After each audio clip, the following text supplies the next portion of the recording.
Tonight, several developing stories as we come on the air. Dangerous weather, including flash flooding with millions on the move this holiday weekend. And dozens of Guatemalan children loaded onto planes for deportation until a judge stepped in. We begin with the flash flood threat in the southern plains as a record number of Americans are on the move. Highways flooded, planes halted in a major hub. And now there's word of a mid-air collision of two planes in Colorado. Beachgoers running to safety with a waterspout just offshore. And there's a rip current warning for Southern California. Our weather team has the holiday forecast. The fate of hundreds of Guatemalan children hanging in the balance. The Trump administration wants to deport them, some spending hours on planes until a federal judge blocked the flights.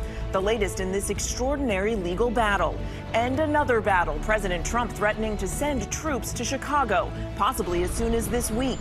The mayor and the Illinois governor fighting back. The president says he wants to mandate voter ID for every election in the U.S., but does he have the power to do that? Mass resumes at Annunciation Church in Minneapolis, days after the attack that killed two students. Handmade cards delivered to one of the victims, and Pope Leo speaking out against what he calls a pandemic of arms.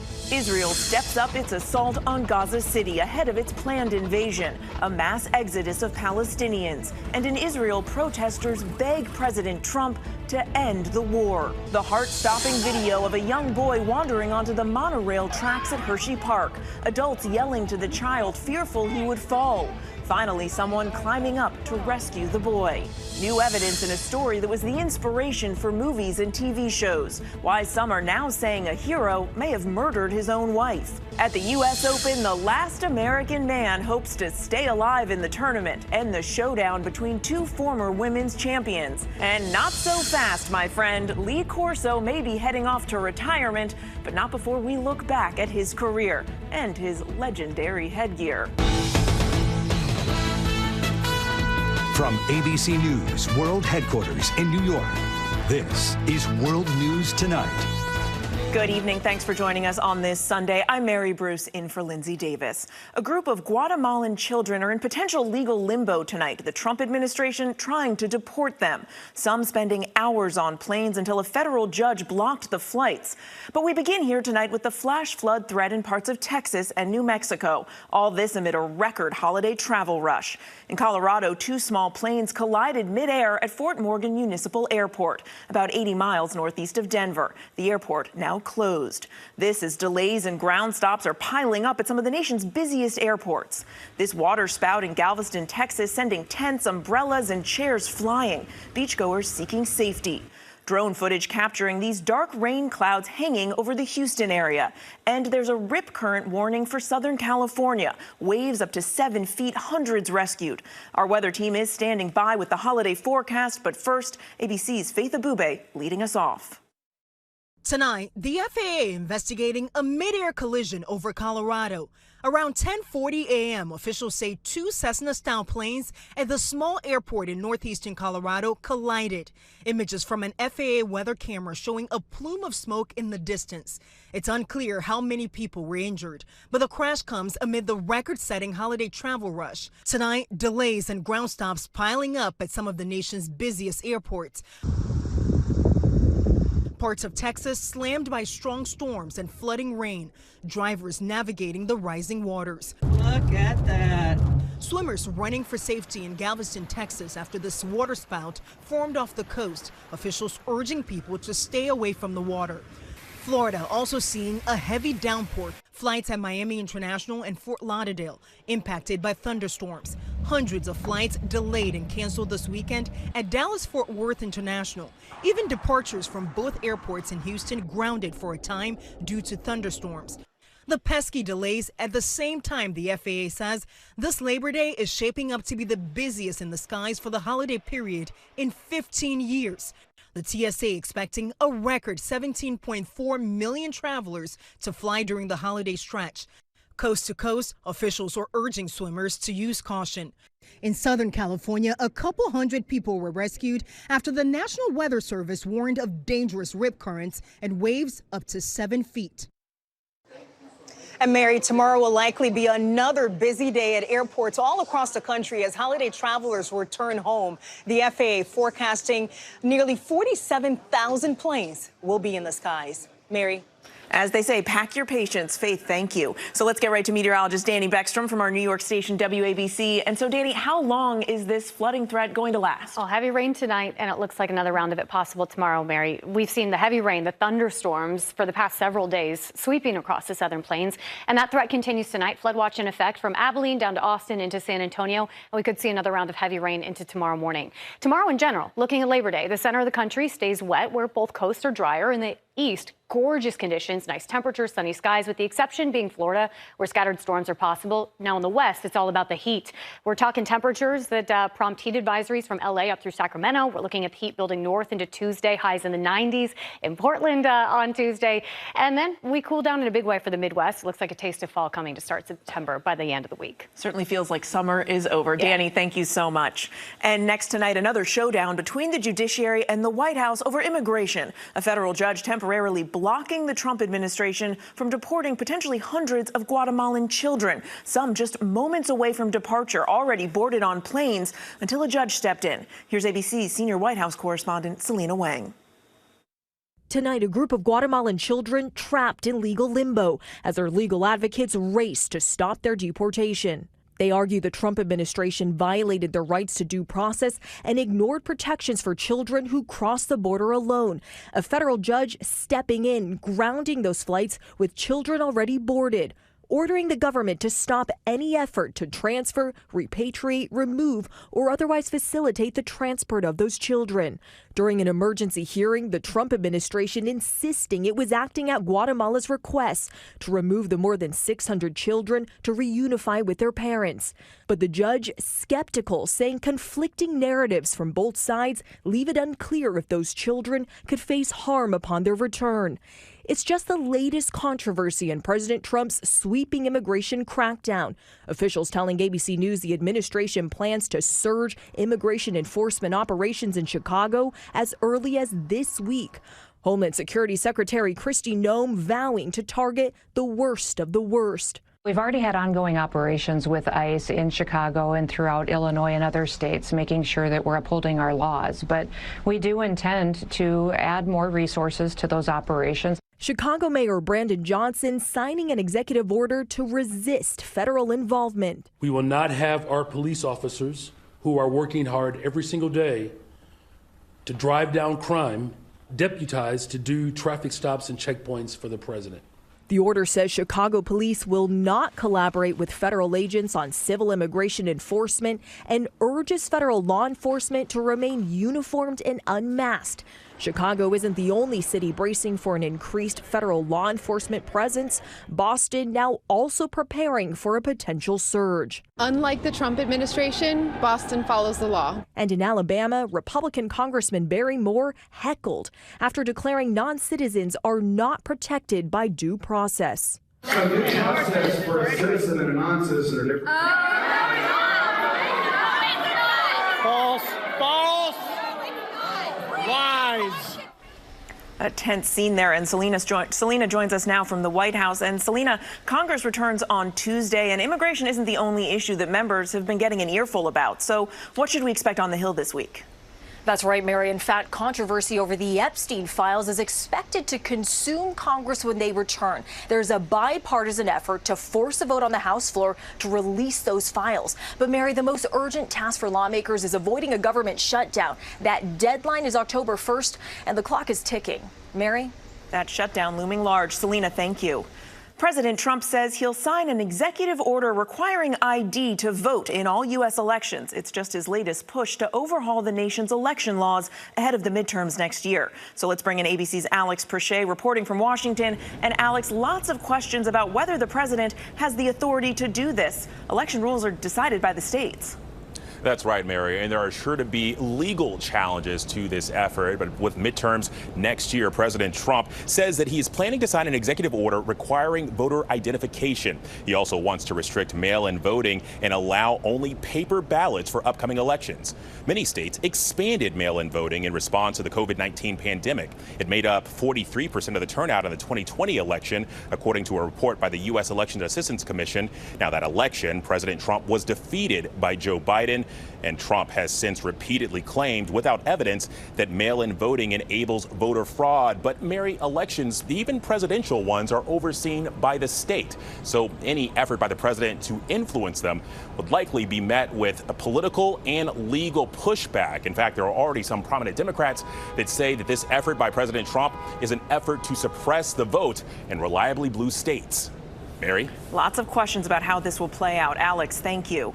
Next here tonight, after the deadly mass shooting at a Catholic school in Minneapolis, the community there now healing and praying together. And at the Vatican today, the first American pope calling for an end to the, quote, pandemic of arms. Here's ABC's Jacqueline Lee.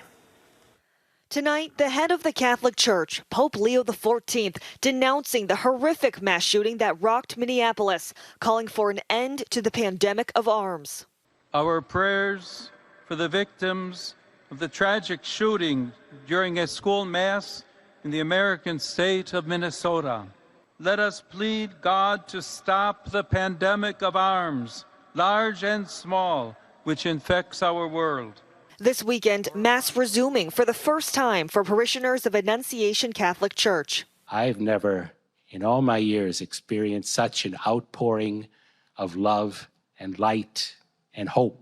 The service held in the auditorium. The sanctuary remains closed after 10-year-old Harper Moisky and 8-year-old Fletcher Merkel were shot and killed while praying in the pews. 18 other people, including 15 kids, were injured. It's a difficult memory, and my first instinct was just to rush towards where the bullets were coming from. Father Dennis Zarin was presiding over Wednesday's service when the shooter opened fire. Emotional, as he told ABC affiliate KSTP, he did everything he could to protect the children. If I could have got between those bullets and the kids, that's what I was hoping to do. And for the victims still recovering tonight, dozens of handmade cards from fellow classmates can be seen adorning their hospital rooms. 11-year-old Genevieve Bissick still lying in the intensive care unit. Genevieve's condition has been upgraded from critical to satisfactory. Several other victims are still in the hospital. Mary? And we are thinking of them tonight. Jacqueline, thank you. Overseas now to the crisis in Gaza. The IDF saying today that the longtime spokesman for Hamas's military wing was among those killed in a deadly strike. This as Israel's security cabinet met to discuss expanding the offensive there. Dozens of Palestinians killed this weekend in a relentless round of Israeli strikes. And we do want to warn you, some of these images are disturbing. Here's ABC's Marcus Moore. Tonight, Israel intensifying its strikes in Gaza.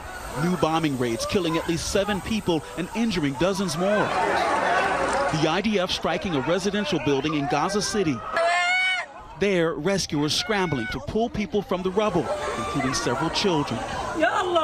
This is video of injured children arriving at a Gaza hospital. The IDF saying the strike targeted and killed the spokesman for Hamas's military wing. Israel's expanded military operations sparking another mass exodus.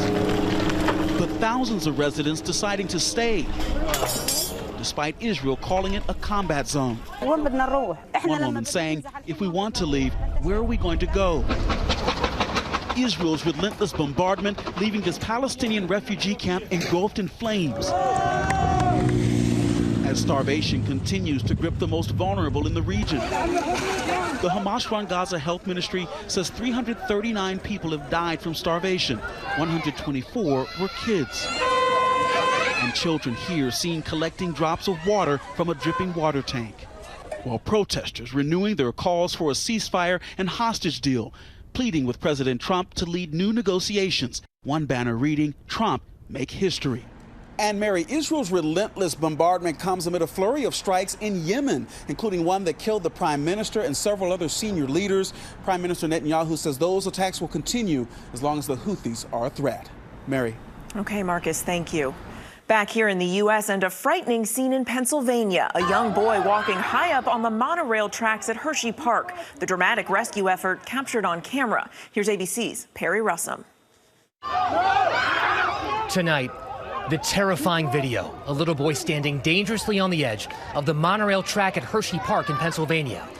The boy walking the metal beam as people on the ground yell for him to stop. Others yelling, "Keep going." Stop! Keep going!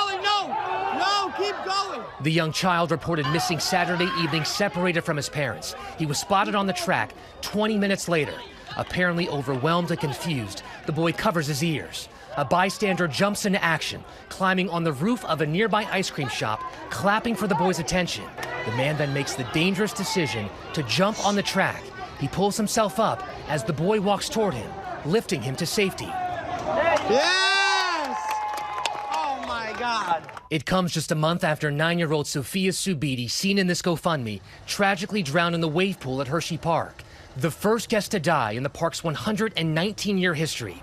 Police say her death was accidental, stating it did not involve any criminal activity on the part of Hershey Park or its employees. On yesterday's incident, Hershey Park says the monorail was closed at the time. They are thanking their guests for saving the boy, saying they are committed to the highest levels of safety. Mary. And we are glad that he is back down safely. Perry, thank you.